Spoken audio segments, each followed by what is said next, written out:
bilhões de galáxias, será que não existe um planeta com vida? Eu tive uma oportunidade única.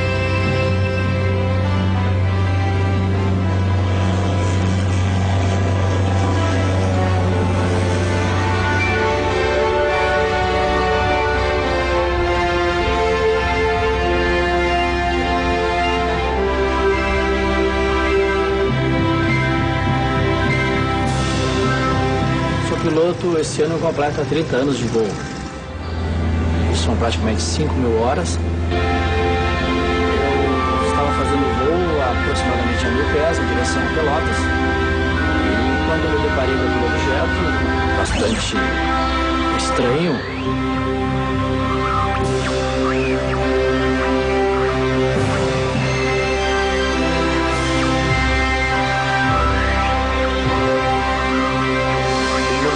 foi um ano em que todo mundo estava se deparando com fenômenos ufológicos na região de Pelotas, né?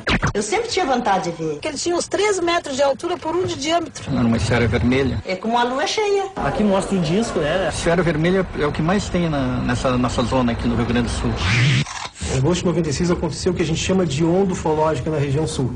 O que é isso? É o avistamento de um ou mais objetos em um curto intervalo de tempo. Praticamente toda a cidade viu. Se tu olhar os jornais da época, todo dia tinha relato de algum caso. Chegou um momento naquele ano, né, em que os casos eles se tornaram muito repetitivos, né? E o jornalista tem que ser, na verdade, um bom contador de histórias, né?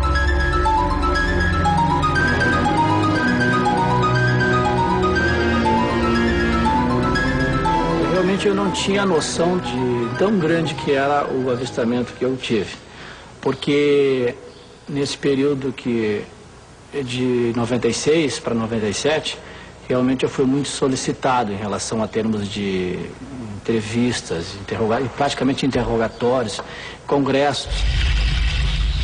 A nossa intenção sempre é pesquisar da maneira mais científica possível. Então a gente tem que conseguir os dados. Antes da gente decidir se íamos publicar ou não, a gente consultava especialistas na área, né? A gente sabe, por exemplo, de casos que a pessoa disse que supostamente viu um objeto e era lindo o objeto, e o objeto era um avião.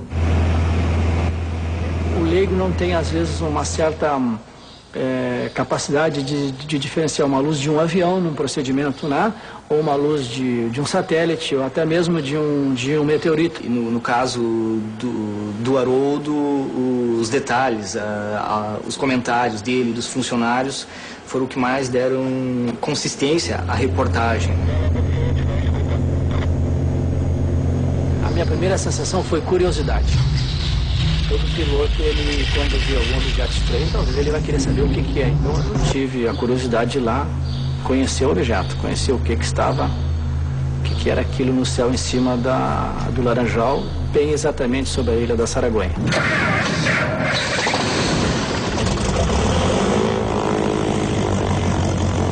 No dia 5 de outubro, a temperatura estava na faixa de uns 24 a 25 graus.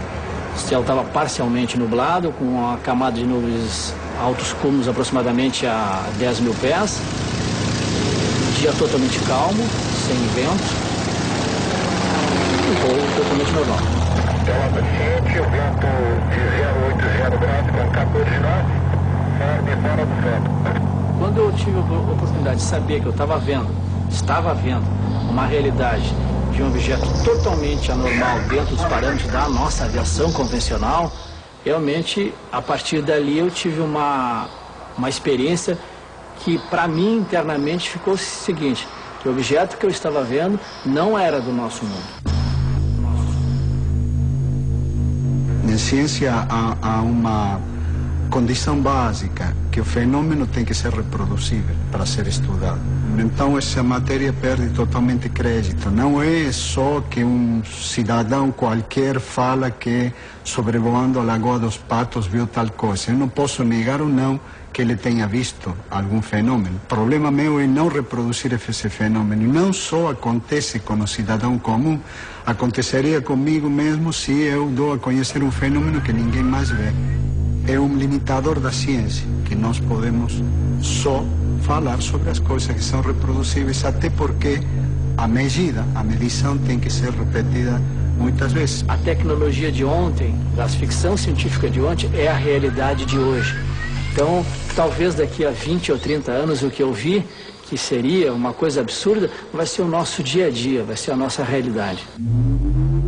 Eu creio muito nessa suposição que esses objetos que surgem e talvez invadam o nosso espaço aéreo, eles são realmente, como muitos pesquisadores falam, eles são mágicos.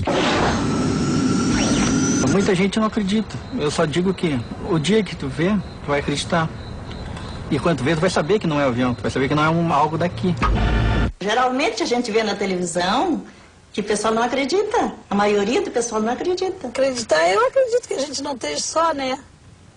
Sempre fico procurando alguma coisa, assim.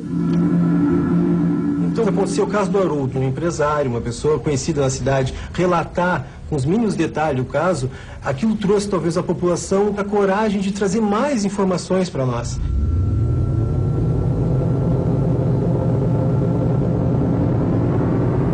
Eu lembro que foi o seguinte, quando eu ainda servia ao exército, né, resolvemos tirar algumas fotos pelo pátio do quartel, né.